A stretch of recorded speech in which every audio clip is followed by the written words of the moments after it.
江戸時代の人は病気や怪我をどう乗り越えていたのか。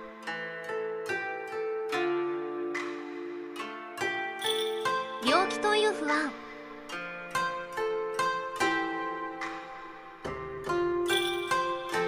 病気になることはどの時代でも人にとって避けられない不安です。もし治らなかったらどうなるのか、働けなくなったらどうなるのか、家族や周囲に迷惑をかけてしまうのではないか。現代の私たちは高度な医療、病院、薬に囲まれて暮らしています。それでも病気への不安が完全に消えることはありません。むしろ治らなかったらどうしよう、元の生活に戻れなかったらどうしよう、そんな不安を一人で抱え込んでしまうことも少なくありません。では、病院も科学的な医療もなかった江戸時代の人々は病気や怪我をどう受け止め、どうやって生きていたのでしょうか。きっと今よりずっと大変だったはずだ、そう思うかもしれません。けれど歴史を静かにたどっていくと、そこには不完全な医療の中で生き続けるための知恵が確かに存在していました。今回は江戸時代の医療を遅れた昔話としてではなく、人は何に支えられて回復し、何に支えられて生き続けていたのか、その視点からゆっくり見ていきます。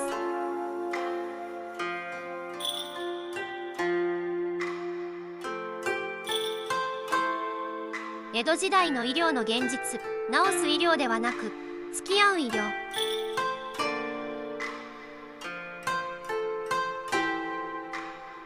江戸時代にも医者はいました。町医者や藩医と呼ばれる人たちです。治療の中心は漢方、針、矢糸、薬草など長年の経験に基づいたものでした。現代のように原因を特定し短期間で治す医療ではありません。病気はすぐに治すものではなく、体と向き合いながら付き合うものと考えられていました。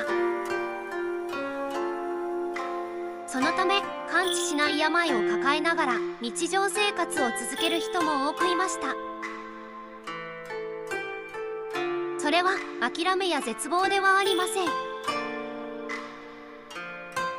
病があっても生きていくという前提が社会全体で共有されていたのです。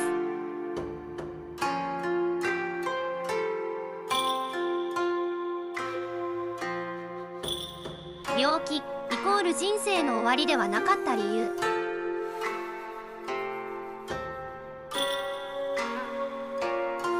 江戸時代では病気になったからといってすぐに社会から外れるわけではありませんでした。健康な人だけが働くという考え方は今ほど強くありません。体が弱くなれば重い仕事から軽い仕事へ、それも難しければ見守る役、教える役、経験を伝える役に回る。できなくなったことではなく、まだできることに目を向ける社会でした。病気は社会からの脱落ではなく、役割が変わるきっかけとして受け止められていたのです。だからこそ病気になることは不安であっても生きていてはいけない理由にはならなかったのです。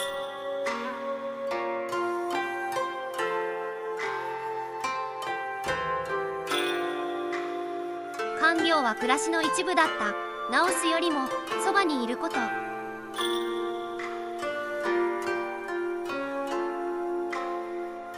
病気の時、人を支えたのは医者だけではありませんでした。むしろ江戸時代では医者が来る前、あるいは来られない時に人を支えていたのは家族や近所の人々でした。親が病気になれば子がそばにいる、夫が倒れれば妻や親戚が世話をする。長屋では隣の家の様子が自然と伝わります。看業は特別な役割ではありません。誰か一人が専門的に担うものでもありません。水を変える、粥を作る、声をかける、夜に灯りを残す、そうした小さな行為の積み重ねが病人を支えていました。もちろん十分な知識も完璧な治療もありません。それでも一人きりにしないということだけはできる限り守られていました。江戸時代の看病は治すことよりも一緒に時間を過ごすことに重きが置かれていたように見えます。誰かがそばにいる、気配を感じられる、声をかけてもらえる、その安心感が病気そのものよりも先に人の心を支えていたのかもしれません。現代では看病は専門化され、制度や仕組みの中に切り分けられています。それ自体はとても大切なことです。けれど同時に病気の人が一人で戦っていると感じやすくなっているのも事実ではないでしょうか。江戸時代の看病は決して理想的ではありません。負担もあり、厳しさもありました。それでも病気になった人が社会の外に押し出されない最低限の仕組みとして暮らしの中に溶け込んでいたのです。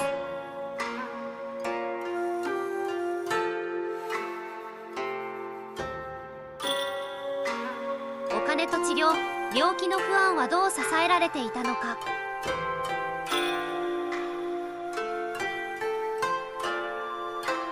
病気になれば当然お金の問題が浮かび上がります。治療費、薬代、働けなくなった期間の生活。現代ではこれらは全て個人がどうにかするものとして意識されがちです。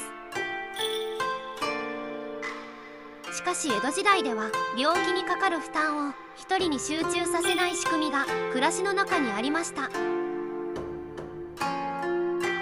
医者への支払いは必ずしも側近ではありません。後払いが認められることもあり、場合によっては治ってから支払う、あるいは帳消しになることさえありました。それを可能にしていたのが信用です。日頃からどんな暮らしをしているか、どんな仕事をしているか、どんな人付き合いをしているか、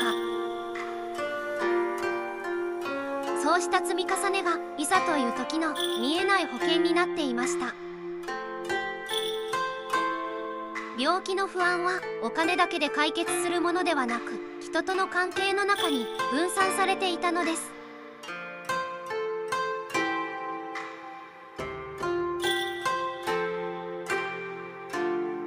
江戸の人は病気をどう意味づけていたのか。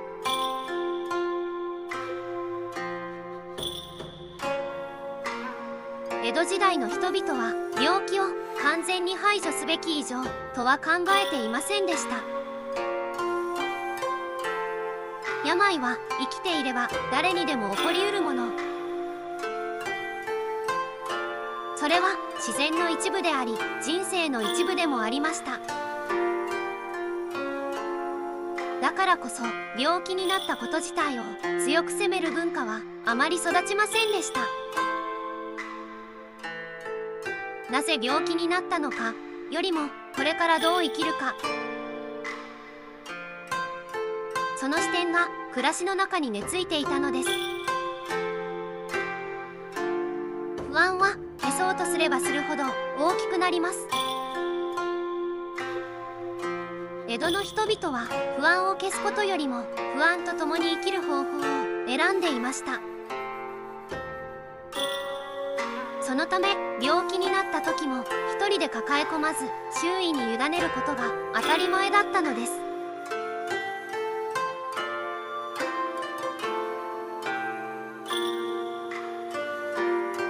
病気になっても生きていていい社会。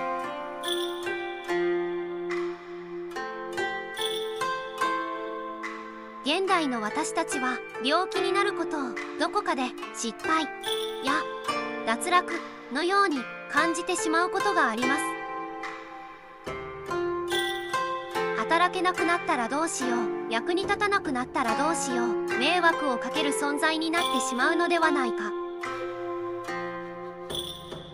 そうした不安が病気そのもの以上に人を苦しめているのかもしれません。江戸時代の人々は完璧な医療も十分な薬も持っていませんでした。それでも病気になっても生きていていいという感覚を社会の中に残していました。役割が変わってもいい、できることが減ってもいい、それでもその人がそこにいていい、その前提がある社会では病気は人生の終わりではありません。私たちは今未来の子どもたちにどんな社会を手渡そうとしているのでしょうか。病気になった瞬間に居場所を失う社会なのか、それとも形を変えて生き続けられる社会なのか。江戸時代の暮らしは過去の物語でありながら、今を生きる私たちにとても現実的な問いを静かに投げかけています。